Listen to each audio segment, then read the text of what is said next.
Number 4 EC welfare minister గారు. ధన్యవాదాలు అధ్యక్ష.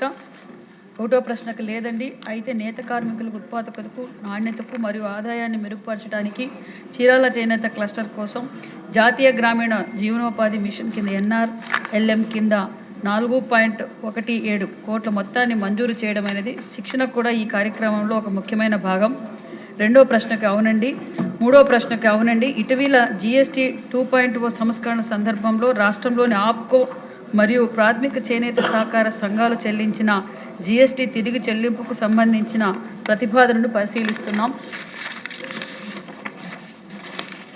నాలుగో ప్రశ్నకు రాష్ట్రంలోని చేనేత కార్మికులకు మద్దతు ఇవ్వడానికి ఈ క్రింద వివరించిన విధంగా సంక్షేమ మరియు పారిశ్రామిక అభివృద్ధి పథకాలు అమలు చేయబడుచున్నది. సంక్షేమ పథకాలు: సహకార చేనేత పొదుపు నిధి పథకం, చేనేత కార్మికులకు NTR పెన్షన్ భరోసా, ప్రాథమిక చేనేత సహకార సంఘాలకు నగదు పరిమితి, చేనేత కార్మికులకు మరియు మరమ్మగ్గాలకు ఉచిత విద్యుత్తు. అభివృద్ధి పథకాల అధ్యక్ష, జాతీయ చేనేత అభివృద్ధి కార్యక్రమం NSDP ధర్మవరంలో 38.31 కోట్ల రూపాయల ఖర్చుతో మెగా హ్యాండ్లూమ్ క్లస్టర్ ఆమోదించబడినది.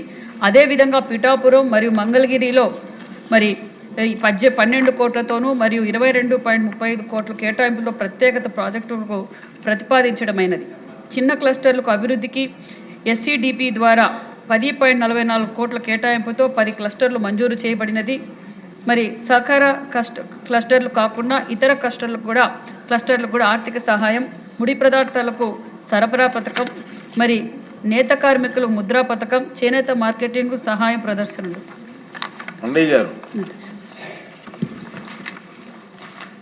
ధన్యవాదాలు అధ్యక్ష.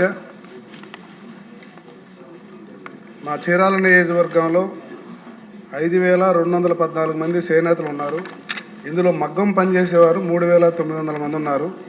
ఉపవృత్తుల వారు 1,314 మంది ఉన్నారు. అయితే ఈ ఉపవృత్తుల వారు కూడా మిగతా మగ్గం పనిచేసే వారికి ఏ రకమైనటువంటి సదుపాయాలు ఉన్నాయో ఆ రకంగా మాకు కూడా ఇవ్వమని చెప్పి అడుగుతున్నారు.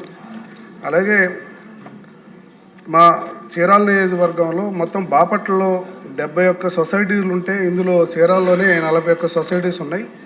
అయితే ఈ సొసైటీస్ అన్నీ కూడా కరోనా వచ్చిన తర్వాత దెబ్బతిన్నాయి. దాంట్లో భాగంగా వాళ్ళు అడుగుతున్నది ఏంటంటే మార్కెటింగ్ ఇన్సెంటివ్స్ ప్లస్ బకాయిలు ఇవన్నిటిని కూడా సకాలంలో చెల్లించమని చేస్తున్నారు. అలాగే ఈ నియోజకవర్గంలో అంటే రాష్ట్ర వ్యాప్తంగా ఉన్నటువంటి ఒక సమస్య, వీళ్ళు చీరాల కార్మికులకి ఇంతకుముందు ఆరోగ్య నిమిత్తం హెల్త్ ఇన్సూరెన్స్ ఇచ్చేవాళ్ళం, అదేమన్నా స్టార్ట్ చేస్తారా అని అడుగుతున్నారు. అలాగే రాష్ట్ర వ్యాప్తంగా చేనేతలకి హ్యాండ్లూమ్కి వచ్చేటప్పటికి 200 యూనిట్స్, అలాగే మరమగ్గాలకి 500 యూనిట్స్ ఇవ్వడం, దీనికి ప్రత్యేకంగా ముఖ్యమంత్రి గారికి, ఉప ముఖ్యమంత్రి గారికి, లోకేష్ బాబు గారికి, మరి అలాగే విద్యుత్ శాఖ మంత్రి వారికి వాళ్ళందరికీ ప్రత్యేకమైనటువంటి ధన్యవాదాలు తెలియజేస్తున్నాం. అలాగే ఇప్పుడున్నటువంటి మంత్రి గారు ఈ వర్గాలకి వీరు పెట్టే స్టాల్స్ విషయంలో కానీ, అలాగే శ్రీ వెంకటేశ్వర స్వామి వారి శాలువలు కూడా ఈ వర్గాలకు ఇవ్వటం కూడా ఒక మంచి శుభపరిణామం సార్. ఇవన్నీ కూడా ఇస్తున్నాం. ఇంకా వాళ్ళకి కొన్ని కోరికలు ఉన్నాయి, వాటన్నిటి కూడా మంత్రి గారికి కూడా తెలుసు. వాటిని కూడా ఎప్పుడు చేస్తారు, ఎలా చేస్తారు అనేటువంటి విషయాన్ని అడుగుతున్నారు. కాబట్టి ఈ వర్గాలకి ఇప్పటికే చాలా వరకు మేలు చేసినట్టుగా మనం భావిస్తున్నాం. ఇంకా కొన్ని కోరికలు, ఆశలు వాళ్ళకు ఉన్నాయి. వాటిని దృష్టిలో పెట్టుకొని రాబోయే రోజుల్లో ఆ సమస్యలు కూడా తీరుస్తారని చెప్పేసి మీ ద్వారా ఆశిస్తున్నాను. నమస్కారం. ధన్యవాదాలు అధ్యక్ష. మరి సభ్యులు అడిగినట్లుగానే మరి ఉపకృతులు చేసే వారికి కూడా ఈ సంక్షేమ పథకాలన్నీ అందుతాయన్న విషయం కూడా తెలియజేస్తున్నాం అధ్యక్ష. అంతేకాకుండా మరి అతి తక్కువ కాలంలోనే అంటే అధ్యక్ష ఈరోజు ఈ సంఘాల బకాయిల విషయంలో ఆలోచిస్తే ఏం జరిగిందంటే గత ప్రభుత్వం ఆప్కోను కూడా వదిలిపెట్టలేదు అధ్యక్ష. చిన్న సంస్థ ఆప్కో అయినా ఆప్కో మీద కూడా మరి కేంద్రం నుంచి 120 కోట్ల నిధులు తీసుకొచ్చి మళ్ళీ చేయడంతో ఈరోజు ఆప్కో పరిస్థితి దారుణమైన పరిస్థితి వచ్చింది అధ్యక్ష. ఇప్పుడిప్పుడే మరి ఆప్కో సొసైటీల ద్వారా తీసుకున్న బకాయిలు కూడా ఒక్కొక్కటిగా చెల్లించుకుంటూ వస్తున్నాం అధ్యక్ష. మరి సభ్యులు అడిగినట్లుగా మరి హెల్త్ ఇన్సూరెన్స్ విషయం అడిగారు అధ్యక్ష.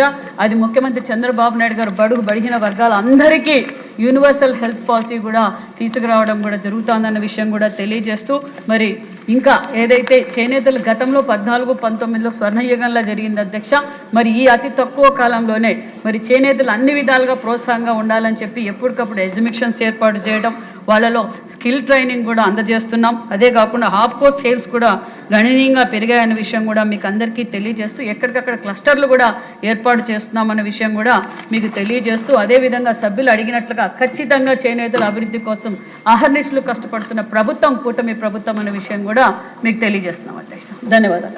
క్వశ్చన్ నెంబర్ 1230 సాంఘిక సంక్షేమ మంత్రి గారు.